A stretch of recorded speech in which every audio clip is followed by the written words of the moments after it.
extra support added through their hand. So the typical TV taping of the wrist that you see, it doesn't really do much. You need to get a hand incorporated too. Because think about putting your wrist into extension, you're moving your hand. So a lot of times you'll see the person just want their wrist tape, but it's not really actually doing much for them. Going up through the hand is actually going to provide that added support for the wrist. So knowing you kind of got to incorporate some stability through the hand too for these types of tapes if you really actually want them to work. So for the testing purposes, so this is going to be one of the dice that you can roll. It's just known as the thumb taping, but I do want you to incorporate the wrist as well. So if that makes sense to you, probably just will say, okay, you got the thumb taping, but know that I want the wrist in there too. So for most people, what I tell them to do is I'll just say like, slam your hand into my belly and keep it like this. So what that does for you is it keeps it nice and stable, because sometimes you'll get athletes or people who just like to move around with their ankles too. So it keeps it strong and stable for you. So you just tell them to keep it right in your stomach. So go ahead and lay your thumb kind of up for me. There you go. Perfect. So I'll use pre-wrap for her. You guys don't have to. If I go up through the hand and back down.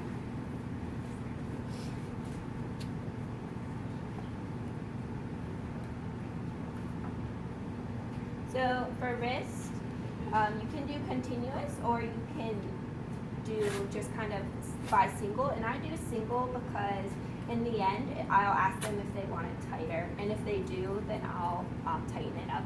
But for purposes, I usually just go single around the wrist for now. But you can do continuous. So continuous would just be going like this. So whatever you guys prefer. Okay, so for wrist, I'll start out and pinch up through so that you're not putting too much pressure on the thumb, and just go down and up and around. So that's just kind of getting the wrist started. That's my base strip up through the hand. Then I'm going to start for the thumb support. So I half it, and I'll show you two alternations that you can do. So you can either take the strip like this and lie it, or you can actually pull the strip and go around the thumb. So this is how I do it now, but I did it the first way at the very beginning just because I was really bad at it. So you can go like this and continue to continuously go through. I always go for 3 strips, or you can lay them separately like this and actually just work on putting them through yourself.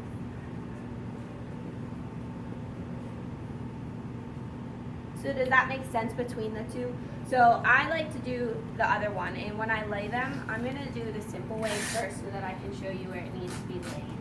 But if you want to just rip single by single so that you're not getting all discombobulated with your tape, you're going to want to be making sure to lay over the most distal part of that joint, proximal part, sorry.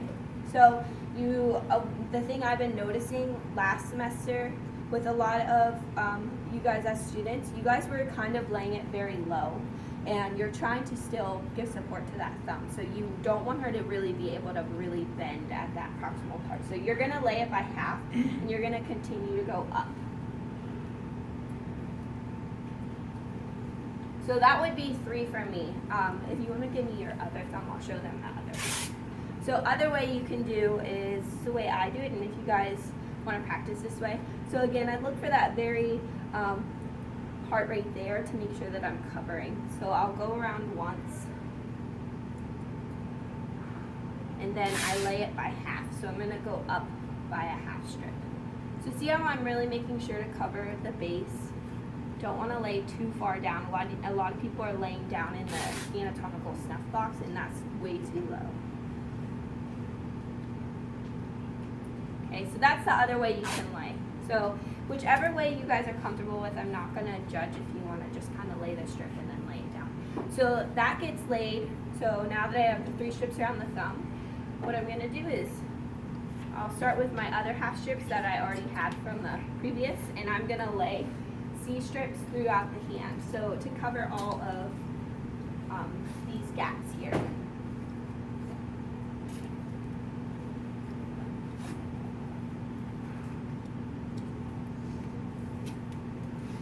Some people prefer to go lateral to medial to give that extra pull. I don't think it really matters. Some people say you need to pull lateral to medial, but both, you're just really trying to get that area covered.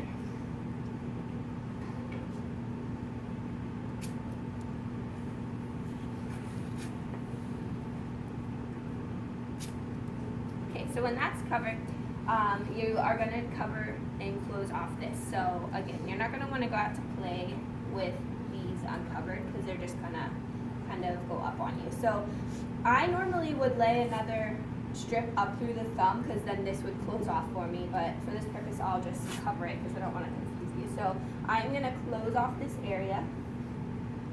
So closed off. And then that's when you would ask the person, would you like it tighter around the wrist? So if they want a little more support, you can even put another strip up through the hand. So depending on how much of a wrist and hand taping they want, you could put another strip for support up through the hand. And then you could go around the wrist. So again, however they prefer how tight the wrist to be. So what you need to make sure you have is the start of the wrist, the base strip through the hand.